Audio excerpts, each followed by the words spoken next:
What is going on, YouTube? I am AV Obsessed, and if you're watching this video on my channel, that means that you probably are too. And today I am reviewing the Rotel A8 integrated amplifier.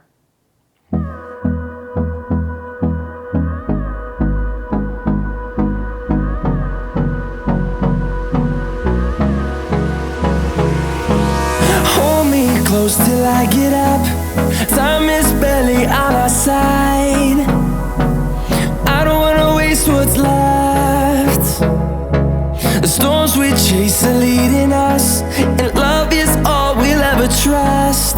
Yeah, no, I don't wanna waste what's left. So, if you don't know already, the Rotel A8 integrated amplifier is their current most entry-level amplifier in their lineup.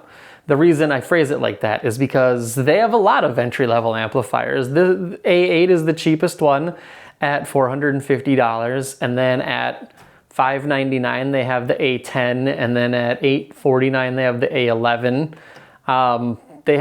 They seem to have quite a few entry-level amplifiers out there right now. But this one is going to be the cheapest and like the lowest power rating and least amount of features out of those. Although there isn't that much of a difference between this one and the A10. The A10 is essentially, it has a two-prong IEC plug and a 12-volt trigger setup. And I believe that one is 50 watts per channel into 8 ohms versus this guy's only rated at 30 watts per channel into 8 ohms. But honestly, I would say that this is definitely not a 30 watt per channel amplifier. Like, that rating is hilarious to me, and I'll get into that when I'm talking about the sound quality and the perceived power output of this amplifier. But first, let's just go over the specs a little bit. It's your standard 17-inch rack width piece of equipment. And then it's, it's 13 and 7/8 inch of an inch deep, and it's only 2 and 7/8 of an inch high, and comes in at just under 13 pounds. It's rated at 30 watts per channel into 8 ohms, 40 watts per channel into 4. It's just like a super basic stripped down amplifier. Going over just the features, which is going to be pretty quick and easy because there aren't a whole heck of a lot. Going across the front, you got your power button, you got your headphone jack, you got balance, bass, and treble and volume knobs, which are all nice metal knobs. And then you've got your phono, CD, tuner, and auxiliary buttons here.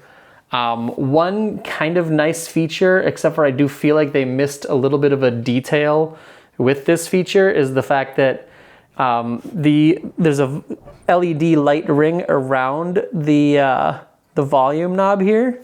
And if you hold down the auxiliary button for 5 seconds, waiting till this flashes, then you can actually cycle through all the different colors that they give you for the lights. But if you notice, for some reason, when you do that, the power LED stays blue. So that's not linked up with the same system that changes the LED colors for the input indicator and the volume indicator. So that is a little bit of a missed opportunity there. And then if you hold the CD button down for 5 seconds, then you can cycle through off, dim, and bright modes for the LEDs as well. Another nice feature of this little basic amplifier is the fact that it does come with a remote. Now, this remote does kind of feel like it's from the 1990s, but I mean, this amp kind of looks like it's from the 1990s, and with its connectivity, it kind of feels like an amp from the 90s as well. But yeah, it's kind of a big, chunky, like plastic remote. It'd be nice if they would just give you something a little bit smaller and sleeker, maybe made out of brushed aluminum similar to this. I know it'd cost more, but it'd just be really cool. But this is still perfectly functional, and all you're ever gonna really do with it is on and off, input select, dim the LEDs and turn the volume up and down. It has the full 10 keypad here and all these play, pause, back, next buttons and stuff like that. I'm assuming that if you had one of Rotel's matching CD players, like stuff like that, then these buttons would work with that. But for my situation at least, the only thing that this is useful for is on and off, not even really input select, because the only thing that I set connected to this was the Blue Sound Nano. But yeah, so really all I did was use this for volume control. And on we'll go, through the wastelands, through the highways, till my shadow. So on the back, not a lot going on. You've got your lug for the ground wire for your integrated phono stage. And then you've got CD, tuner, and auxiliary RCA audio inputs. You've got a switch to turn on and off the auto power on off, which is just a signal sensing auto power on off. There's no 12-volt trigger system built into this receiver or integrated amplifier. And then a 3.5 millimeter service port of some kind. And then you've got just a standard single set, or I should say like 2 sets of 5-way binding posts for connecting your speakers however you want. So enough jibber jabbering about specs and features. What you guys want to know is how the amplifier sounds. And I alluded to something earlier when I said that I think that 30 watt per channel power rating is kind of a joke. I meant that in a good way, because this little tiny amplifier, I tested it on every speaker that I have in the house. I ran this thing on the ELAC DB63s, the Klipsch RP600M2, the KEF R3 Metas, and then I honestly kind of expected it to peter out around the point of trying to push the R3 Metas, because those aren't the most efficient speakers in the world. But I'm going to put up a little piece of footage here that shows you just how well this little 30 watt integrated was able to push those R3 Metas. Look at the excursion on the 6.5-inch woofer on those R3 Metas running off of just this little integrated amplifier. This thing just blew me away. And so when I got to that point, I'm just like, all right, fine.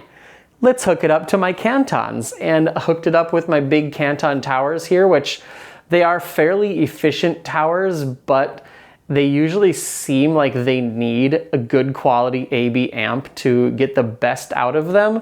And they even sounded really good on this little baby integrated amplifier. So then I was just like, okay, this is crazy. There's no way that this thing is going to be able to push these to any kind of a reasonable volume without clipping or distorting or having issues. I dragged out my vintage Infinity RS 2.5s.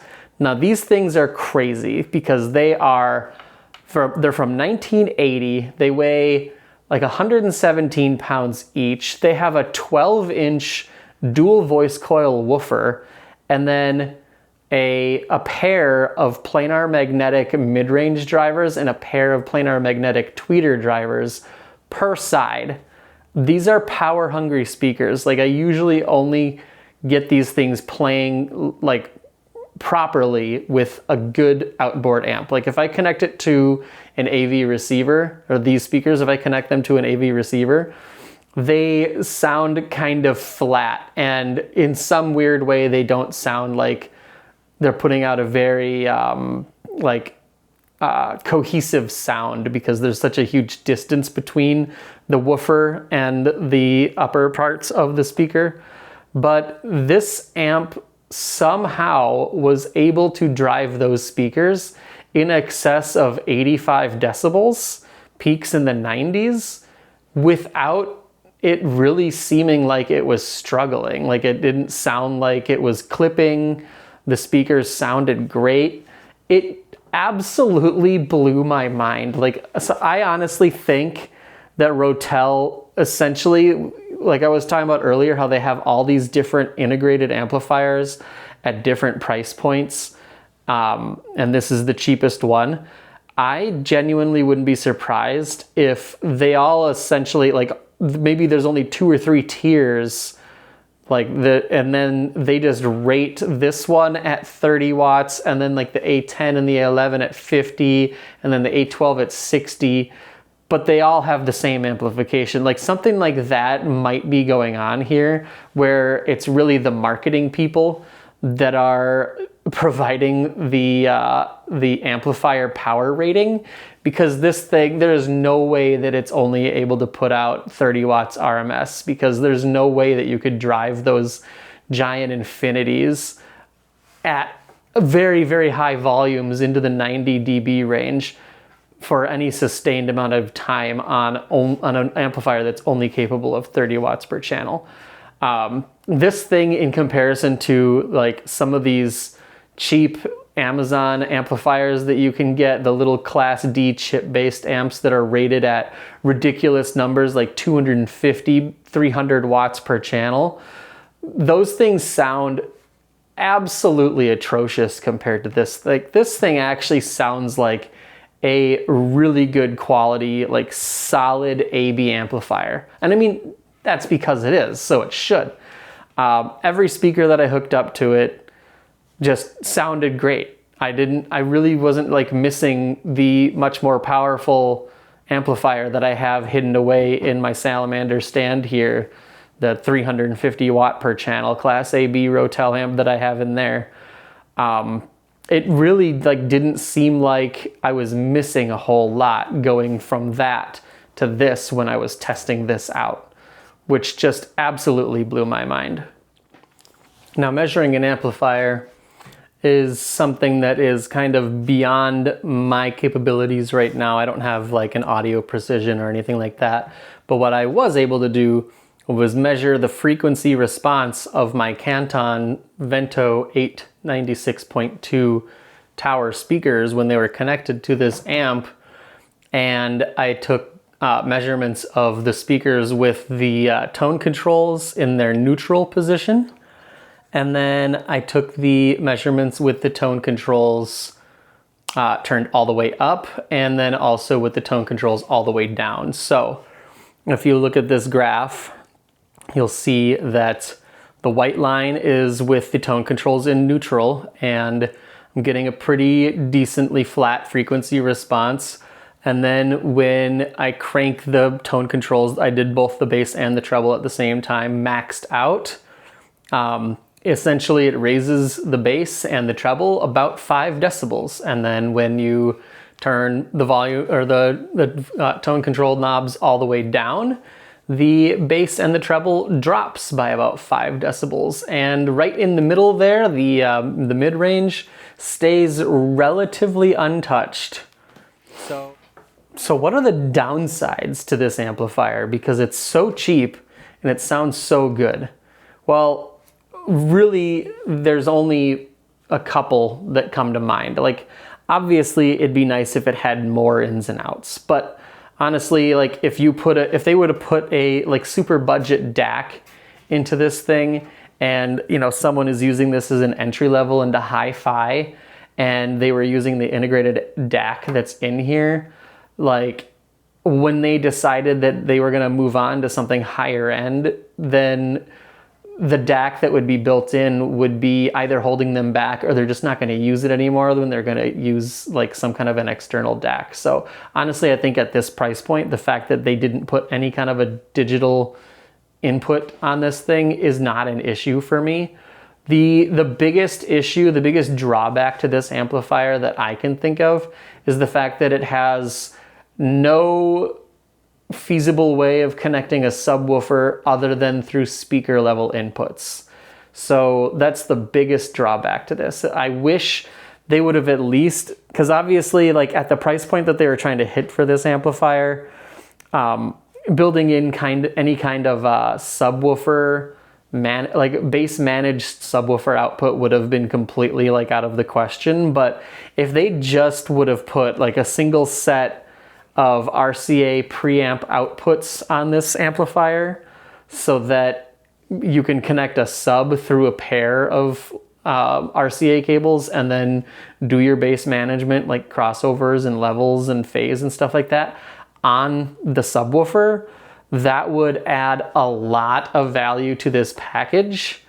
And I don't think that that would have been like too much of an expense for them to add just basically a separate set of preamp outputs, like, you know, from the preamp stage before it goes into the amplifier power stage of this amp. Just why split that preamp section out to a pair of RCAs on the back of the amplifier? That would have like probably cost them a couple of bucks to add that, and it would have added a lot more flexibility to this amplifier. And then another thing that I think would be kind of cool, because I don't think Rotel makes anything like this, is if they were to make this, instead of being a full 17-inch rack width part, why not make it half the width and make it a little bit taller?